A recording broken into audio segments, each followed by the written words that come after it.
हमारी शादी को 5 साल हो गए थे, पर मैं बदकिस्मत उसे एक बच्चा भी नहीं दे पाई। रोज लोगों के ताने सुनती रहती थी।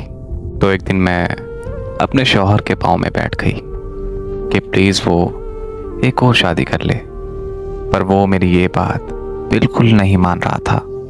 मैंने उसे अपनी कसम दी। पहले तो वो बहुत रोया और फिर वो मेरी बात मान गया। हमारा ये फैसला सुनकर सब बहुत खुश हो गए थे और फिर शादी का वक्त आ गया। मैंने उसे तैयार किया, दुल्हा बनाया और सबसे ज़्यादा खुश भी मैं ही नज़र आ रही थी।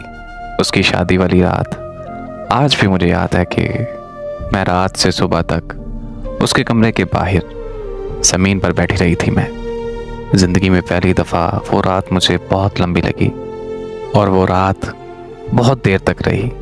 बहुत ही ज़्यादा दर्द और अज़ियत में थी, पर मेरी आंख से एक भी आंसू नहीं आया था। जब सुबह हुई तो मैंने दुल्हन को तैयार किया वलीमे के लिए। मेरा शौहर बहुत खुश नज़र आ रहा था और उसे देखकर मुझे भी बहुत खुशी हो रही थी। शादी को पूरा 1 महीना गुजर गया था और उस 1 महीने के दौरान हमारी कभी भी बात नहीं हुई।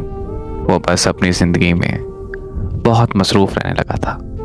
मैं थोड़ी सी बीमार रहने लगी तो मेरा शौहर मुझे मेरे माँ बाप के घर छोड़ आया कि कुछ दिन तुम यहाँ रह लो, मैं तुम्हें कुछ दिन बाद वापस लेने आ जाऊँगा। आज पूरे 2 साल बीत गए, लेकिन वो मुझे कभी लेने नहीं आया। मैं बहुत अकेली हो गई थी और इन 2 सालों के दौरान मैंने भी उसे कभी नहीं कहा कि मुझे आकर यहाँ से ले जाओ। मुझे पता चला था कि उसके घर एक बेटी पैदा हुई है। मुझे इस बात की बहुत खुशी हुई थी। तब मैं उसे देखना जाना भी चाहती थी, पर शायद वो सब मुझे भूल गए थे।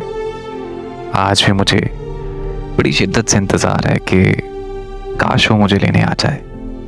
और इसमें कोई शक नहीं है कि मैं आज भी उससे बेशुमार मोहब्बत करती हूँ और हमेशा करती रहूँगी।